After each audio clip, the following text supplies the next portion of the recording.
Yeah. We're joined by DJ Lagway. We'll just open up the questions. How frustrating is another offensive performance like this? Only one touchdown in each of the last 3 games. Just what are your thoughts and frustrations right now? It's very frustrating. We got to clean a lot of things up. We're not playing nowhere near the brand of football that we know how to play. So yeah, we got to clean a lot of things up. What were the issues in the first half? You guys had a lot of 3 and outs.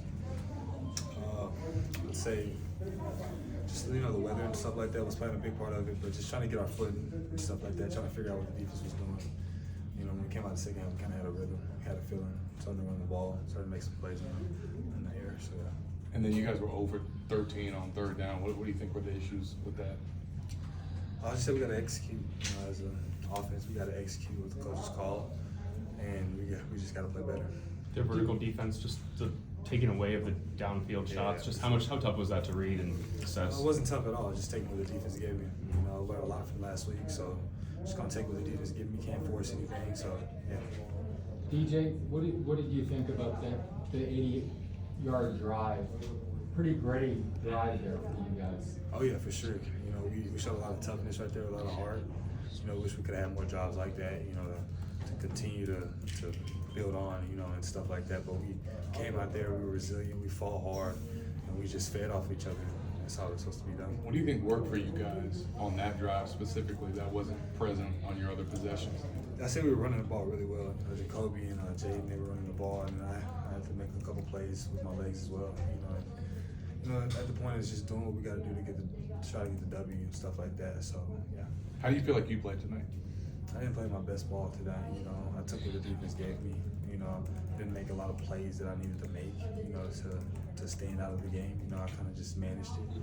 I didn't make a lot of big plays, so I'm trying to find out the balance between both. I'm trying to and still just develop and trying to continue to get better. What's the focal point going into the bye week, you think, for yourself? Man, you just got to keep on developing, continue to get better each and every day. That's all we can do. That's all I can control.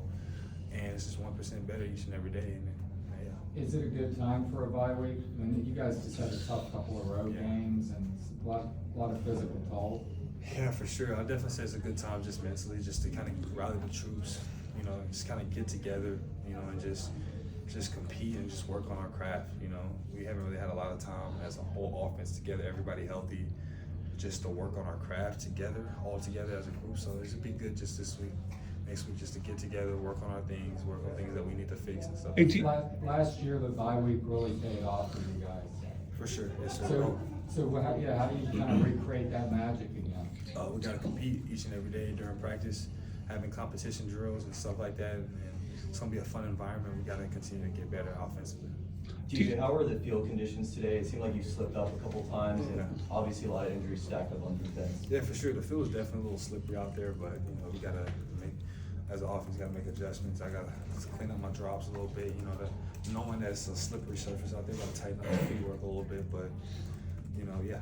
DJ, on that first possession with Miami where they limited the Gators to -5 yards, could you tell what you were really up against with the swarming defense? Because they played quarterback stuff with that defensive line, the way they come at you, the way that they do. I realize the first 3 were losses, but what were you able to tell from that opening drive that set the tone for what you're in for?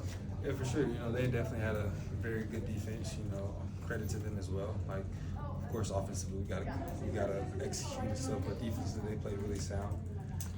But at the end of the day, if we execute and do what we're supposed to do, all the chips will fall out, and we didn't execute tonight. DJ, just knowing that you're one of the leaders of this team, just how motivated do you feel to make sure that this team sticks together through the bye week, doesn't let this splinter fracture you guys? Yeah, for sure. That's my biggest thing right now, keeping all the guys together. And just we gotta all stay together. We gotta compete together. We gotta do a lot of things together, and we're gonna get this fixed for sure. How do you think you've handled this adversity, DJ? Because obviously Gatorade Player of the Year, you're 6-1 as a starter last year. Handling kind of these games on top of each other. It's been hard though, but let me tell y'all something. We're gonna get things changed for sure. I guarantee that. I can guarantee that this is not acceptable at all. I'm not gonna sit here and lie to y'all and make this seem like this is okay. This isn't okay. We gotta play better football, and it starts with me. Well, you saw them last year in Gainesville. Did you look at some of that game film thinking that maybe you could make some adjustments going into today's game? You still have a lot of the coaching staff intact, as well as some of the returning players. And I know you came on pretty well strong at the end of that game. I was obviously there. And And so is there anything that you could build on that you could apply toward today? Yes, sir. You know, we definitely watched film on last year's game, of course. You know, we seen things that worked, seen things that didn't.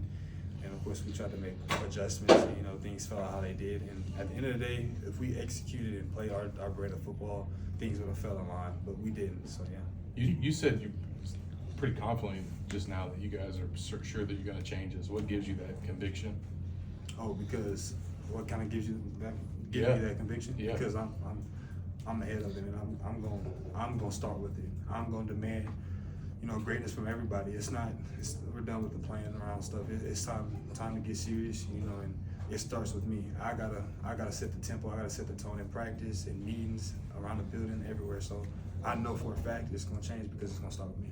What would you say to the people that are just growing a little bit impatient with how long it's taken to get to the level you guys think you're capable of reaching? Yeah, you know, it's really not about what everybody else thinks, to be honest. It's about what we think in the building and how we approach things. Like, at the end of the day, we just gotta execute. And once we start executing, things gonna fall apart. We'll end with Cam. Billy was just in here and he talked about how the players are what gives him confidence that things can turn around. Kind of asking you vice versa, what gives you confidence in this coaching staff that they can put you guys in the right spot? Yeah, for sure. You know, Coach Napier had a great plan. You know, I just feel offensively, we just gotta execute as players, you know.